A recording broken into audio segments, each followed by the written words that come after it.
Hi, everyone. Thank you so much for being here. My name is Kush, and I'm a second-year undergraduate at UC Davis.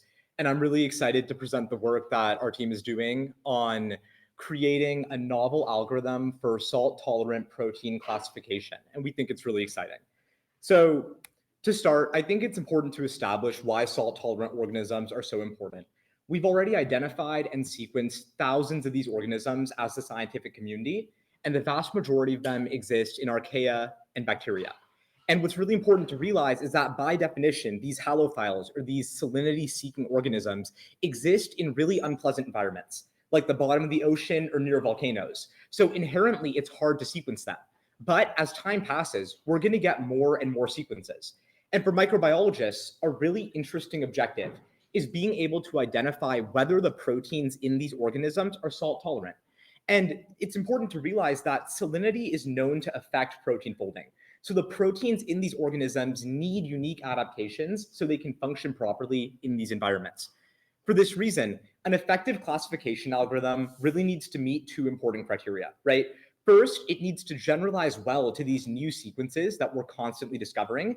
And second, it needs to be sequence-based only, since the structures of these proteins are rarely resolved in full. And going beyond microbiology, there's actually important applications for industrial processes too. These salt-tolerant enzymes are already used in processes like cosmetic and pharmaceuticals.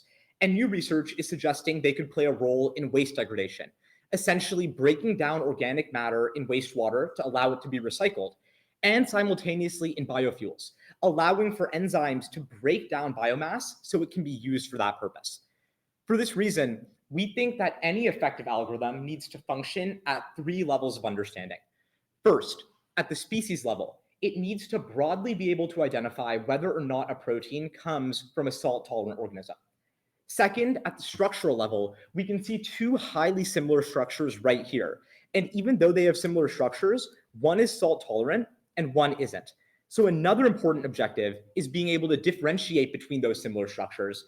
And finally, for that enzymatic and protein design-based task that we just discussed, being able to see the effect of individual mutations or small groups of mutations might be really important for protein designers who are trying to put more salt tolerance into existing enzymes. So in terms of what we're going to be comparing against, we're going to compare against the current state of the art. The first of those models was published by Zhang et al. In 2013, and the other was published by Nath in 2016. Critically, neither of these models has a true framework for assessing generalizability on that three-level domain we just mentioned. So a further objective of this publication will not just be to create what is ideally a stronger algorithm, but we also want to rigorously benchmark those past approaches to make sure we're really contributing something novel. So broadly looking at these two approaches, we identified two major places where we could seek improvement. First is dataset selection, and second is algorithmic architecture. With regards to dataset selection, we believe the Zhang dataset, which was used to train both the Zhang and Nath models, might be too limiting. As you can see on the table on the right side of the screen, the Zhang dataset uses data from just two organisms, totaling only 278 sequences. We simply think this might not be enough for the algorithm to get a generalizable understanding of these salt-tolerant enzymes. So to build a more diverse dataset, we went ahead and got sequences from 14 different organisms with more than 20,000 sequences total. And what that ultimately allowed us to do is it allowed us to cluster our sequences so we could assess generalizability even further. Moreover, we split our data into three groups for training, validation, and testing, whereas past approaches use the same data set for all three of those objectives.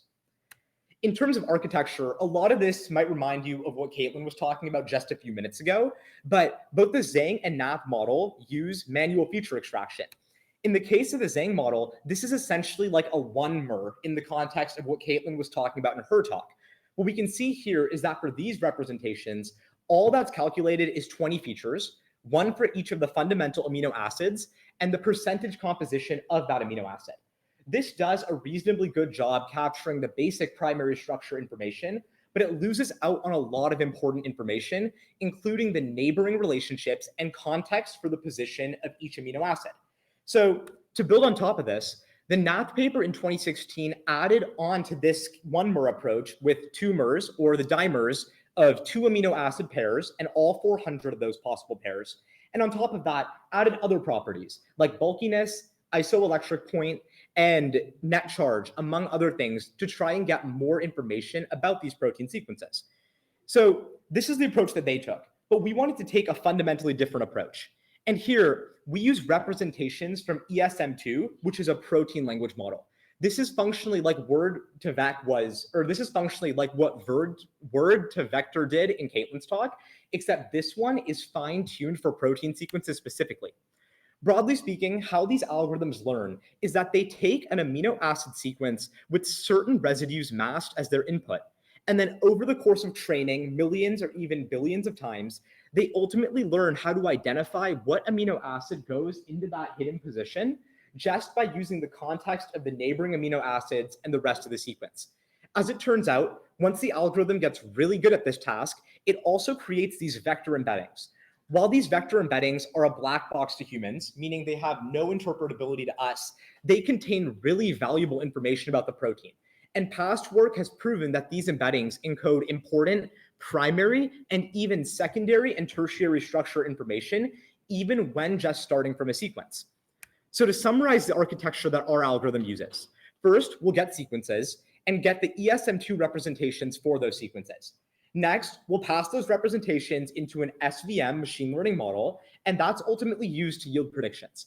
And again, for our data set split, we're using 90% of our data for training, 5% of it for evaluation, and 5% of it for testing. So moving on to our results, we're going to start by considering species-level performance. First, we're going to evaluate on that Zhang et al. Dataset with 278 sequences. Critically, the NAP and Zhang models have already seen this data before, right? Because this is the data they were trained on. So in theory, this should give those algorithms a strong advantage on this task.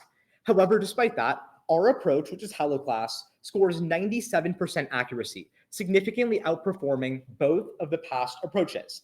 And in terms of other metrics like AUROC, AUPRC, specificity, and F1 score, for all of the data I'm showing you, HaloClass significantly outperforms the other approaches as well.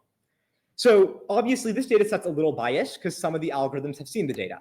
So we used our new testing set, which is significantly larger at around 1,200 sequences. And here, none of the algorithms have seen the data before, making it a fair comparison. Despite this, HaloClass still scores 98% accuracy, once again, significantly outperforming the past approaches. To us, these results are indicative of two things. First, it tells us that HaloClass is able to generalize really well. And second, that first data set suggests to us that HaloClass might be able to generalize to new sequences better than older approaches could understand their own training data, which to us is a really exciting finding. Moving forward to structure level performance, we wanted to see if and how the algorithm is able to differentiate between highly similar structures. In this case, we used a data set of 16 protein structures from Siglasoli et al. This data set contains 8 pairs of homologous proteins. In each pair, the pink protein that is salt tolerant is shown on screen, superimposed with the blue protein that is not salt tolerant. In this data set, the average RMSD between these structures is just 0.9 angstroms, indicating that they are highly similar. Despite this, HaloClass makes only one classification error and no ranking errors when processing this data set. No ranking errors essentially means that in every pair, even if it misclassified one of them, the salt-tolerant one was still classified as more salt-tolerant than the non-salt-tolerant one. We were interested in understanding how the algorithm is able to do this. So we took a closer look at this protein. This protein is a catalase peroxidase, which is one of the most commonly used enzymes in industrial processes. Here, we visualize one of the surface alpha helices from this protein. What we can see is that going from the non-salt tolerant to salt tolerant protein, in critical residues, there are mutations from smaller, non-charged, non-polar amino acids to amino acids that have nitrogens or oxygens. And this ultimately is known to increase protein stability by allowing for more favorable interactions with the water solvent. Think about things like hydrogen bonding. To us, this is even more proof that HaloClass is able to differentiate at the structural level.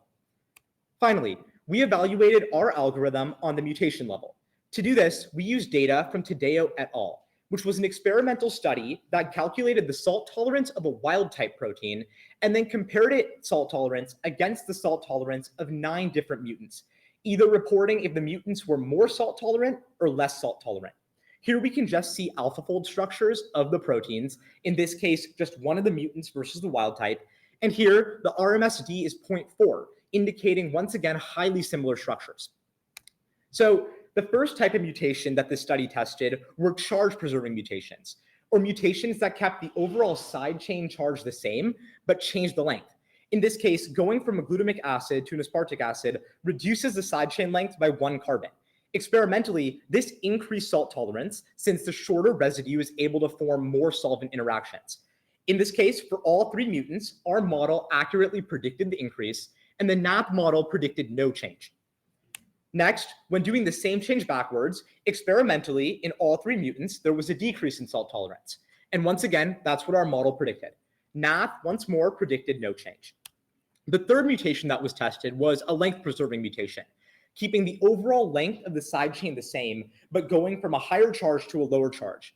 In this case, lower charge logically led to an experimental decrease in salt tolerance, which is what our algorithm predicted for both mutants. The NAP model once again predicted no change. Finally, when mutating from serines to lysines in this one mutant, experimentally, this saw a decrease in salt tolerance. That's what our model predicted, and once again, the other approach could not predict a change. Overall, our conclusion is that our algorithm establishes a new state-of-the-art for salt tolerance classification, especially when evaluated on this 3-level framework: the species level, the structure level, and the mutational level. In terms of future work, we think that fine-tuning the language model could lead to even more performance, as well as using larger data sets both for training, testing, and validation. In terms of acknowledgements, this presentation was made support by a travel grant I got from the conference. Thank you so much. And then thank you to my mentors, in particular, Dr. Chu, who has been an incredible researcher, and I've learned a lot from him. So thank you all so much for listening. I appreciate it.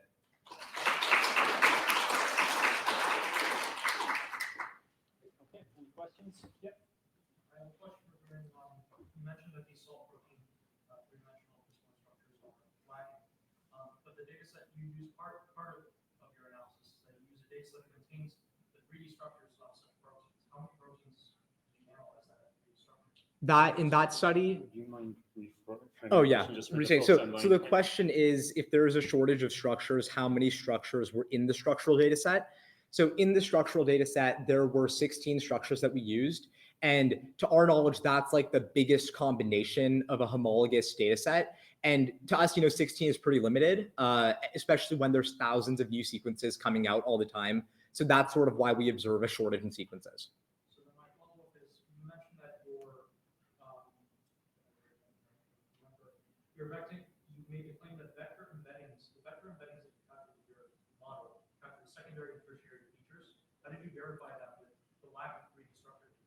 So that data is a broadly established fact about this particular protein language model. A lot of work on ESM2 has demonstrated that it can identify, using the attention mechanism in the algorithm, it's able to identify interactions between secondary and tertiary structure components. So that wasn't validated for our particular task on these structures, but generally that is an established fact about protein language models. Any other questions? Yep.